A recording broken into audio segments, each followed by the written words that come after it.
Sur une dynamique plutôt positive depuis le début de saison et malgré une défaite concédée la semaine dernière face à Saint-Raphaël, le deuxième, Tremblay, qui pointe à la 7e place, fait figure de favori pour cette réception d'un Célestat pénultième.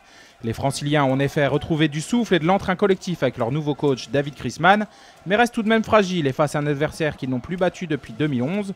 Les locaux butent d'entrée sur un Capeline impeccable dans les cages.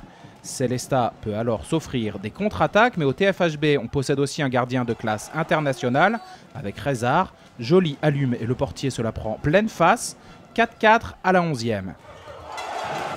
Célestat va alors accélérer le jeu et profiter d'une défense pas assez agressive pour prendre quelques longueurs d'avance grâce à son gaucher Guita qui passe au-dessus de tout le monde, tandis que Young la joue plutôt Elastic Man au pivot, 6-8 à la 23e.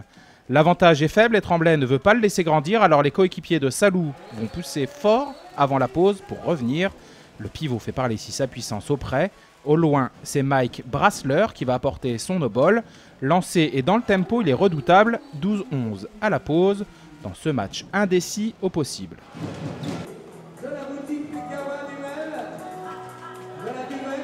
En mode survie après s'être incliné à domicile face à Cesson-Rennes et Aix, Jean-Luc Le Gall et les siens peuvent faire un coup.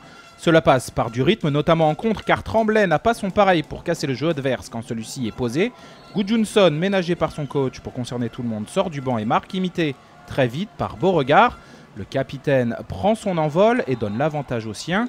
On passe à 13-15 à la 38e, puis 18-21 à la 49e.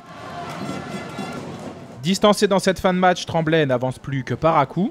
Longtemps cornaqué par la défense violette, Salou a toutes les peines du monde à s'arracher pour réduire la marque. 20-23 à la 56e. Même réduit à 4 dans le Money Time, le SHB va tenir le coup et s'offrir un 3e succès cette saison qui lui permet de sortir de la zone rouge. Tremblay marque le pas en milieu de classement.